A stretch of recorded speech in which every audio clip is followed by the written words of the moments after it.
Okay, I believe we are live. We're going live today.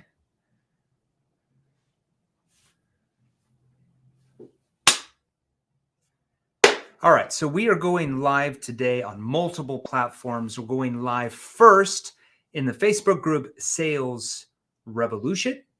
We're going live on so we're going live here on IG here on my phone. So we're going live in like 5 different locations. So we're going to go live here on IG today with a special training on 2 closing questions you can use to get your prospects to internally commit and purchase your solution, which drastically reduces buyer's remorse. So we're going live on IG. We're also going live within the Facebook group Sales Revolution. We got about 16,000 of you in the Facebook group.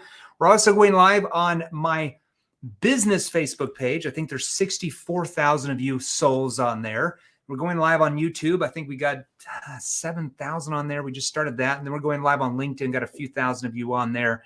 And then IG here, we got about 40,000 of you, or 39,000 of you. We just started this account about 3 months ago. All right, so today we're going to go over very special training. I'm going to give you 2 closing questions. We call them commitment questions. I actually might give you more if you're nice, that are going to get your prospect to internally commit and purchase what you're offering. Okay, and I'm going to give you a little bit of a background on why we want to ask these questions in a certain way. Because I can give you the questions, but if you don't understand why you're asking them and like how they're going to respond to them, you're not going to be as effective as you could be. All right. Now, as a reminder, if you are brand new to this Facebook group, Sales Revolution, which I know some of you are that are on here, or let's say you're coming in from our YouTube channel that we started a while ago, or maybe you're here on IG. We've only been on IG 3 months. We already have 40,000 of you souls on here. You're on LinkedIn, or you're even on my Facebook business page, which a lot of you know me on there, our Facebook group. I am the chairman and founder of a company called 7th Level, okay? So we are a company that helps people exactly like you watching me right now. Like I said, I'm going live on IG here on my phone. On my desktop, I'm going live in our Facebook group, Sales Revolution, YouTube channel, LinkedIn, and our Facebook business page. So I'm going to go up and down, okay? If you see my head nod, there's a reason. All right, so we're a company that helps people like you, sales professionals. We help coaches, sales managers, executives, business owners, okay? And we help you and your teams transform the way you sell by learning specific skilled questions and techniques that actually work with human behavior. Now, do you know what that means when I say techniques that work with human behavior rather than work against it? Because there is a massive difference in your closing percentages if you understand what I'm talking about. Those are known as neuro-emotional persuasion questions. It stands for NEPQ, which teaches the right tonality, put your prospects at ease, where they want to open up to you, they want to engage with you. It eliminates sales pressure and get your prospects to persuade and sell themselves. Now, if you want to learn more details about how we can help you sell a lot more of your products and services than you are now, like we have for thousands of our clients, there's a reason why Inc. magazine ranked us the #1 fastest sales training company in the United States last year. There's a reason, because of the results we've gotten for our clients like you. Maybe some of your clients, maybe you're not. Maybe you're checking us out. What's going on? So if you want to learn more details about how we can help you sell a lot more of your products and services than you are now, message me directly. If you're on IG, message me directly. I'll message you back here in a little bit, okay? Or if you're in the Facebook group, message me directly. If you're on the Facebook business page, message me directly right now, or LinkedIn, message me directly.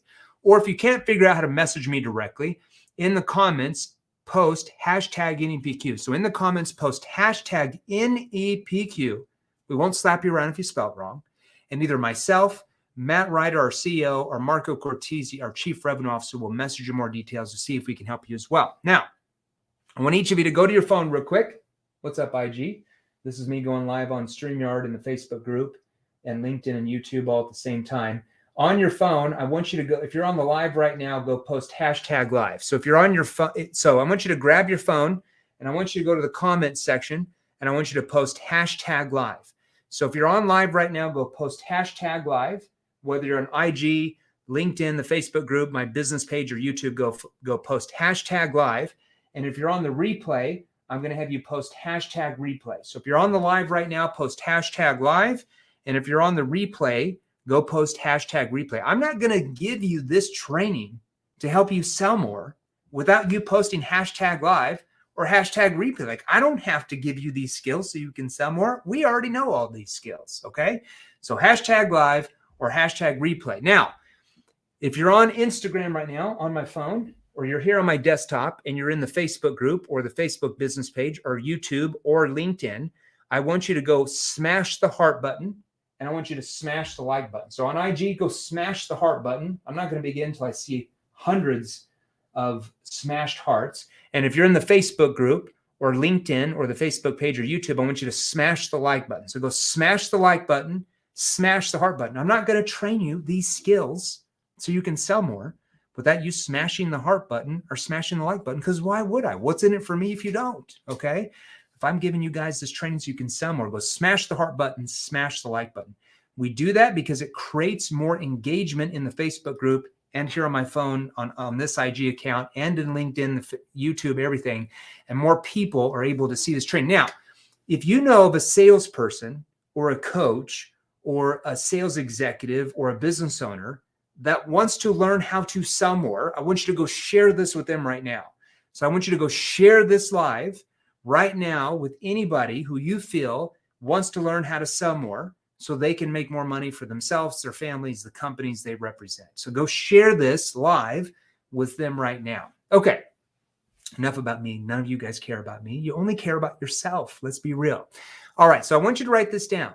2 closing questions, quote unquote closing questions, to get your prospect to internally commit and purchase your offering, your solution, where they don't have buyer's remorse anymore.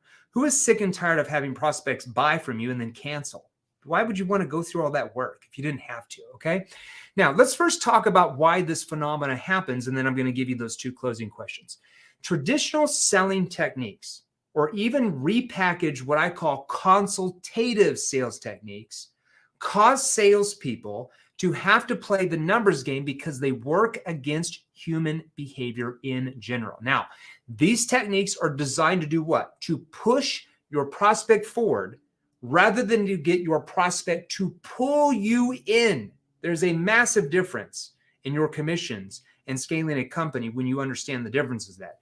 Those techniques revolve around going through the numbers to try and make a sale.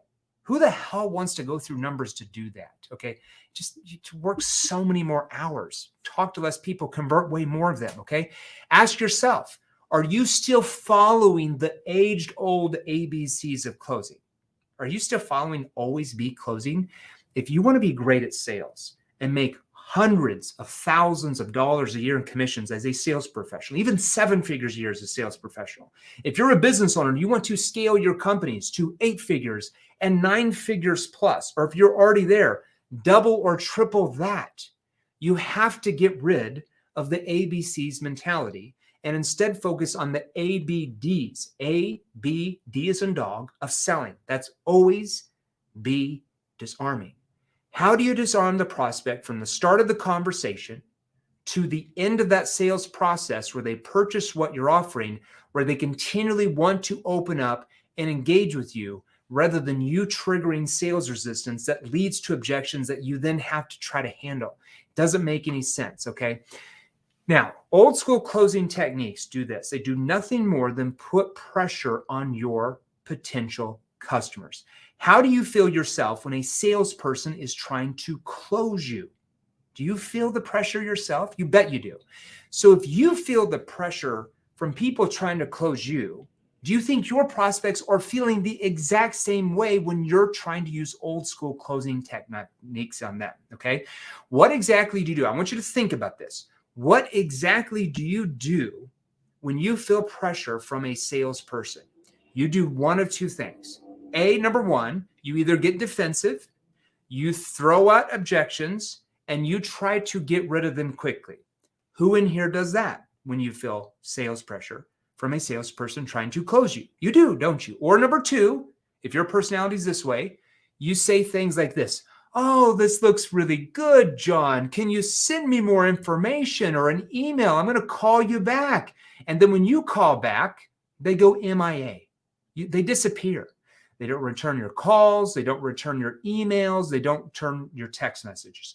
Who in here does one of those two things when you feel pressure from a salesperson trying to close you. I know it's all of you feel one of those two things. I know all of you react in one of those two ways. That's just human behavior 101. So ask yourself, do your prospects ever do those two things to you when you're trying to close them? When you try to use old school closing techniques that trigger sales resistance? You know they do, and that's why you're going through it. So if you react to salesperson trying to close you that way with old school techniques, how do you feel your prospects are going to react when you use pretty much the same techniques to try and close them? Okay. So today we're going to learn how to avoid the push-pull dynamic that often develops between you and your prospects. Does anybody want to learn that? If that's you, say, freaking me. I want to learn how to do that. I want to learn. If that's you, say, man, I would just say, pull me in. Like, I want to learn how to get my prospects to pull me in. So if that's you, I want you to smash the like button, smash the heart button that you want to learn finally for once in life. Like, good Lord, how to get your prospects to pull you in rather than you pushing them. That makes selling so much more comfortable, so much more profitable, okay? So let's talk about first the old sales adage of always be closing, okay? This is undoubtedly one of the very first things you learn as a sales professional from the quote-unquote old sales gurus. The question you have to ask yourself, and I want you to be real with yourself, does it really work that well anymore in the information age we live in today? So when you get to the end of your presentation and you ask, so Sally, do you want the red one or the blue one? The option close. Or why don't you give it a try? The invitational close. Okay, I'll go ahead and schedule this. Do you want to take delivery Tuesday afternoon or Wednesday at 4? Assumptive close. Or are we going to do the contract in your name or the company's name? The choice close. Or if I could show you the very best XYZ, would you want to see that? Or would you be interested if I could show you the very best A, B, and C? The demonstration close. Word of advice, okay? When you use the words, if I could show you, who does the focus immediately go to? It, of course, goes to you. And now you've put yourself in a situation, a position where you have to prove to your prospect that your product and service is right for them. This is when most salespeople rely on stats, facts, and features to back up their claims. But once again, whose opinion is that coming from? It's coming from yours, right? And the prospect knows it and feels it that you're biased, okay? Keep in mind that every other salesperson is also telling them the exact same thing, that they have the best and that the prospect should go with them. If you all sound the same to the prospect, do you see why your prospects are commoditizing you and just putting you over with all these other salespeople that sell the exact same way? How many salespeople that sell you something say, oh, we're the 5th best in the market? No one does, right? They all say they are best. So when you continually hear words, when your prospects hear, we've got the best this, we've got the best that, they actually, according to human behavior, trust you far less. Because human beings have become desensitized to hearing those kinds of statements from salespeople and companies. It's just like if you watch The Bachelor or The Bachelorette and the host comes on and says, this season is going to be the most dramatic season ever.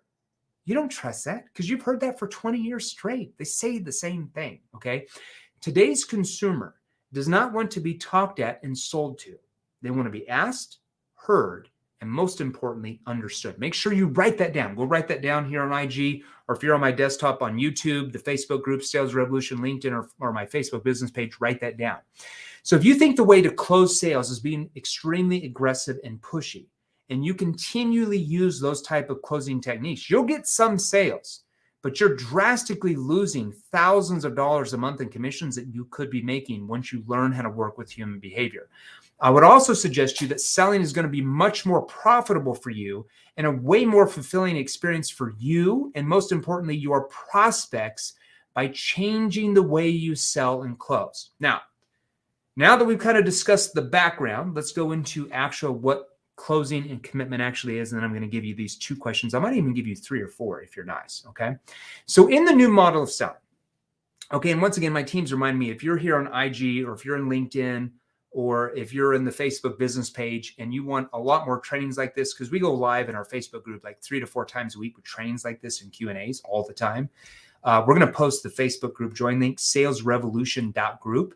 So you can go to salesrevolution.group, or I'll have Val, thank you, post the Facebook group in there, and you're welcome to join that for free. We even message you a free training right when you join on the NEPQ 101 mini course, which is just a list of questions that you can use in different sales situations that's going to help you somewhere. We actually give that to you for free just because we're nice people over here. You get little hors d'oeuvres to snack on. Okay, now, the new model of sales, the new model of salesperson, somebody who understands human behavior, somebody who uses neuro-emotional persuasion questions, basically our clients, okay? We don't like to use the word closing. And I don't like the word closing because it's a negative stigma and it can be dehumanizing towards your potential customers, okay? Now, I want you to think about the mentality of closing someone. Where does that come from? Like when you have the mentality of closing someone all the time, do you think that that comes through in your tonality and your body language with your prospects? You bet it does.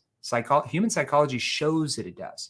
So the new model of salesperson prefers to use the word, we want to use the word commitment or committing questions, not closing questions, okay? It's a commitment to take the next step and purchase your solution so they can get their problem solved and get the results that they're after.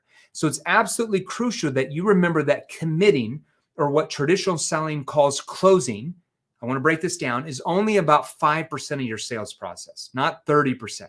Okay. Why is that? Because the sale was already made in your prospect's mind during the engagement process. Okay. During that discovery part of that conversation, as you ask skilled NEPQ questions and you use real listening skills and you know how to clarify and probe with NEPQ probing questions. Because in your prospect's mind, you have now become the expert in their mind. You have become the trusted authority. And therefore, the next logical step for them is to purchase your solution to solve their problems and get them what they want. So at this point in the sales process, the commitment to move forward is a very natural step. It does not have to be complicated.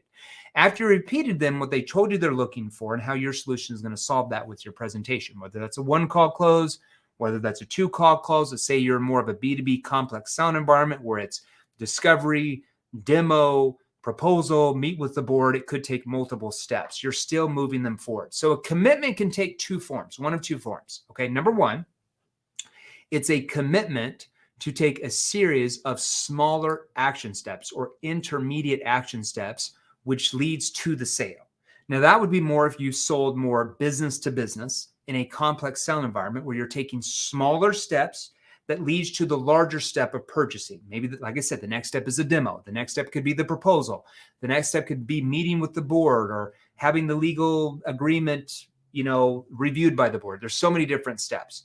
Or number 2, it's a commitment to purchase your solution and do business with you and your company. Okay. So you're going to get to a point where you will need to decide on what of those 2 action steps you need to take. You're either going to ask for the commitment for them to purchase from you to solve their problems, or you'll make a suggestion on another step in that discovery process for them to move forward and make the final decision. Once again, let me clarify.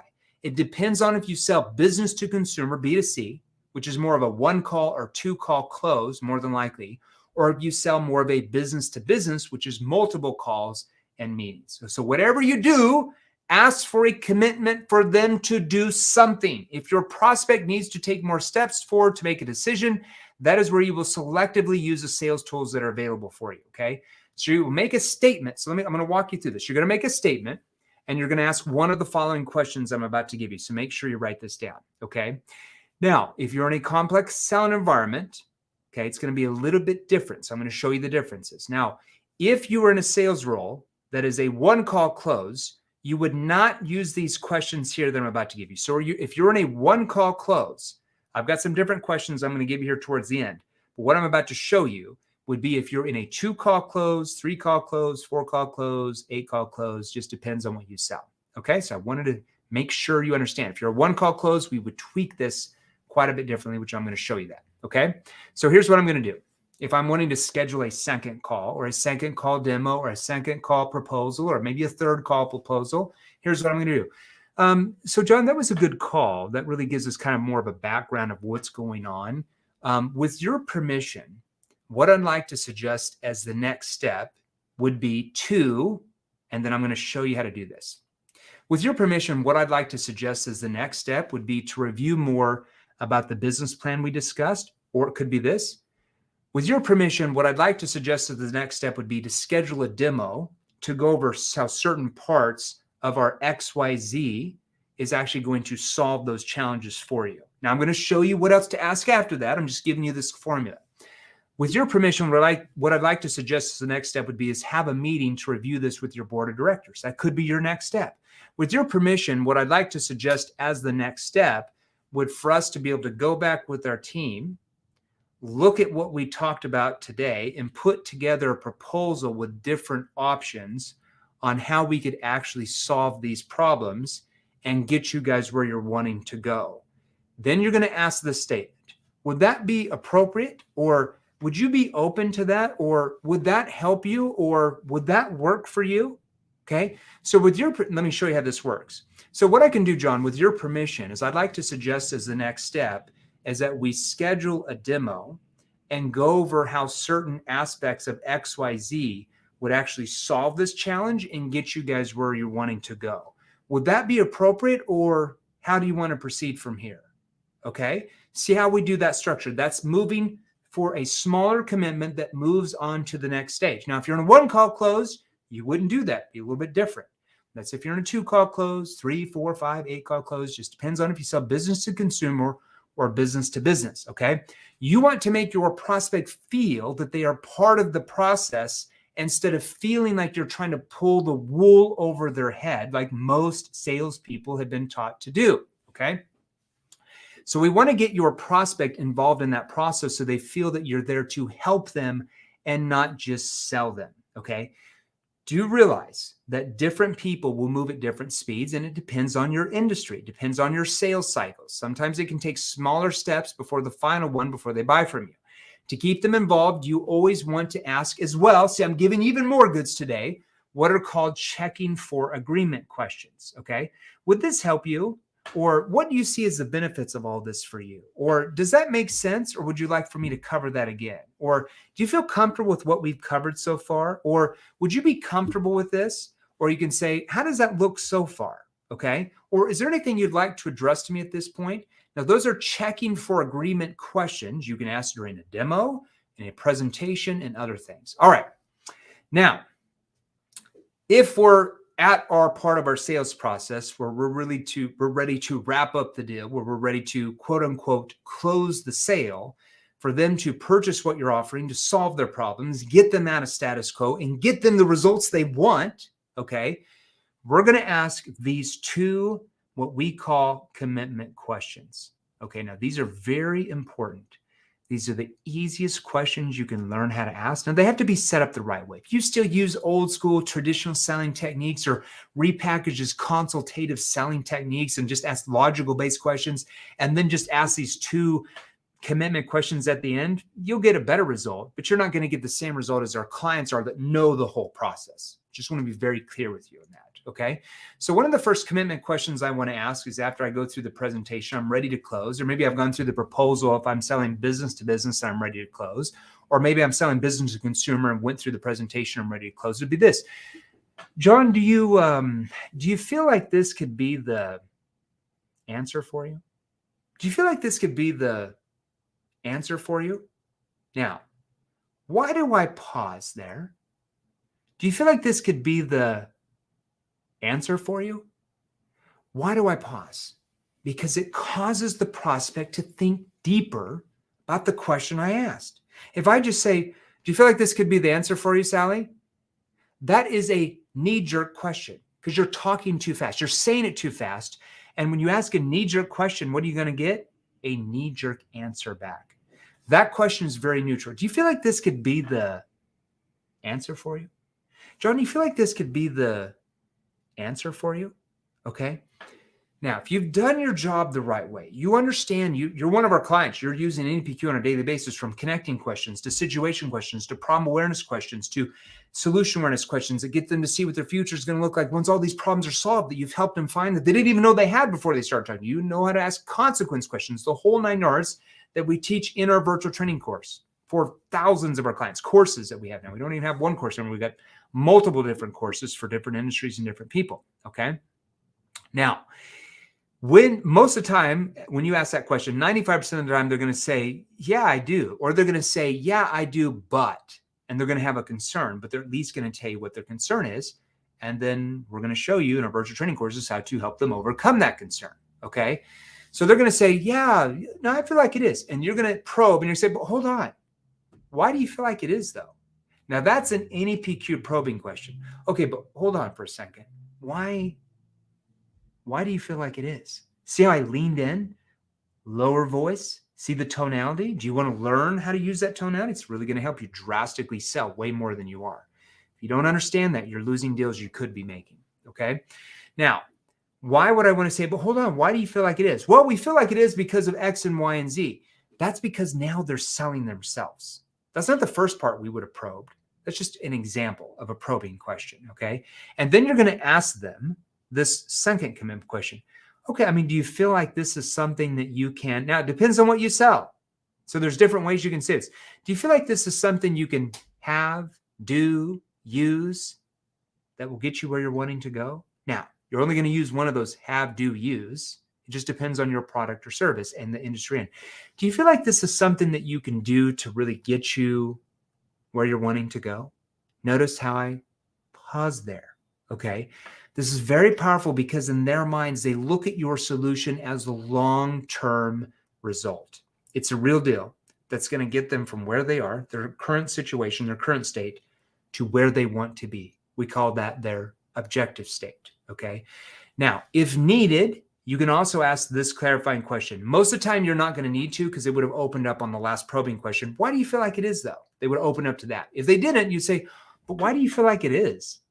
Okay? It's another powerful NEPQ question where they tell themselves why your solution is the right one for them, okay? You're then going to proceed by asking them the third commitment question. See, I'm being nice. I'm giving you more, okay? Then you're going to wrap it up like this. Well, John, I don't really have anything else to go over with you. It looks like we covered the basis of what you're looking for in A, B, and C. Repeat back whatever they wanted. Really, the next step would be is we'd make some type of arrangement for your blank, whatever you're selling, product or service. You can do wire, credit card, however you take payment. And then you go over the next steps. Okay, here's where you're going to go over. So I don't really have anything else to go over with you, Sally. It looks like we covered the basis of what you're looking for in X, Y, and Z. Really, the next step would be is make some type of arrangement for your ABC, whatever your product is. You can do wire or credit card. And at that point, and then you're going to go over the next steps on how they get onboarded or whatever happens next. And then at the end of that, don't make that too long, one paragraph at the most. Then at the end of that, you're going to say, would that be appropriate, or how do you want to proceed from here? Or now, would that be appropriate, or how do you want to proceed from here? That would be the commitment question you'd probably more than likely use. Now, once you really get into our advanced training, I'm not even talking about NEPQ 2.0. I'm talking about after you go through NEPQ 2.0, our virtual training courses, NEPQ Advanced 3.0, and then get into Advanced Inner Circle, there's other commitment questions you can use as well. Where do you think we should go from here? Now, don't ask that question without being a client, because you're not going to know what to do if they push back or give you an objection at that point. That's like a black belt commitment question, all right? It's important that you remember that you have to learn the questions before commitment questions, because if you don't know how to connect and take the focus off you and put it on them, it's not talking about how the weather is or how they're doing today. Everybody knows you're not genuinely interested in how their day's going. It's like some stupid sales question. Everybody knows what you're doing. So don't do that. It triggers sales resistance with most people, okay? So logically, when you ask this question, most of the time, they're just going to say something like, a lot of times when you say, well, how do you want, what would that be appropriate, or how do you want to proceed from here? Most people are like, yeah, that would be appropriate. Or yeah, what do I need to do? Like, where do I enroll? Or whatever. They're going to ask you what they need to do. Okay. Sick on a dog over here for some reason. I've been sick for like 2 weeks. Crazy. All right. Hope that helped you. Today, I was going to give you 2 committing questions. I ended up giving you 3. Plus I gave you like five checking for agreement questions. Plus I gave you about 3 or 4 smaller commitment questions to book second or third or fourth or fifth demos, proposals, and other things. So you are welcome. Now, if you want to learn how to sell a lot more of your products and services, folks, you don't have to struggle anymore. The right skills are here. Do you want to work with human behavior, or do you want to keep pounding your head into the brick wall, hoping and praying that people are going to buy from you and struggle? Because you don't have to live your life that way. If you want to learn, because I just gave you a little hors d'oeuvre today, I give you like a tenth of 1% of the training we have in our virtual training courses. I just hardly gave you anything. Just a little hors d'oeuvre you can chew on. If you want the skills like thousands of our clients are in right now, we have almost 5,000 testimonials, almost 5,000. It's like 4,800 some testimonials in the first 29 months of us starting. That's more than any sales training company in the world. Okay. There's a reason why. If you want to be one of those testimonials and double, triple, quadruple, or more your sales results as a salesperson, or if you're the business owner and you want your team to learn advanced skills so you can double, triple, quadruple your revenue and profit margin, in the comment section, post hashtag NEPQ. So in the comment section, wherever you're at, if you're in the Facebook group, if you're in the Facebook group, just message me right now. If you're on IG, just message me right now. Just message me right now, okay? Or if you're on LinkedIn, just message me right now. I'll message you back. If you're on YouTube, message me right now. If you're in the Facebook business page, we have like 65,000 followers on there. Just message me right now, okay? If you can't figure out how to message me, I know it gets complicated, kids. In the comment section, just post hashtag NEPQ, post hashtag NEPQ, either myself or Matt Ryder, our CEO, or Marco Cortese, our Chief Revenue Officer, will message you more details. We've got 20 some different training options you can be involved in now. There's no need for you to keep struggling, to keep losing sales when you don't have to. You just have to learn the right skills, and selling becomes very easy. So if you want to learn the right skills, message me right now, and we will help you. All right. Thanks, everybody in IG. Loved you guys for being here. Thanks, everybody in the Facebook group here on my desktop, and LinkedIn, and YouTube, and the Facebook business page. Once again, hashtag NEPQ if you want more details, how we can help you sell a lot more. Love to all of you. We will be going live in the Facebook group. So if you're on IG or LinkedIn or YouTube, you want to hear our lives this week, tomorrow we will be going live at 3 p.m. Eastern with a new client. We interview usually 1 or 2 new clients every single week, week after week. We're going to break down the sales process that we've taught him for what he sells. I guarantee it will help you sell more. We're going to do that for about 30 minutes tomorrow live in the Facebook group. This gentleman, when he first started in the training, was averaging about $6,000 a month in commissions. So he was above average, a little bit of average. Now he averages more than $30,000 a month in commissions. And guess what? He sells exactly the same thing he was selling when he's making $6,000 a month. Now he's selling the same product and he's making over $30,000 a month in commissions. There's a reason why. So if you want to learn, if you want to hear that interview tomorrow, if you want to be on the Thursday live where you can ask me any questions, we're going to post the Facebook group here on YouTube, LinkedIn, the Facebook business page, and IG, and you're welcome to jump in there where you can get the goods. All right. Love to all of you. We'll see everybody tomorrow inside the Facebook group, 3 p.m. Eastern, noon Pacific Standard Time. Love to all of you. Thanks very much. Appreciate you guys.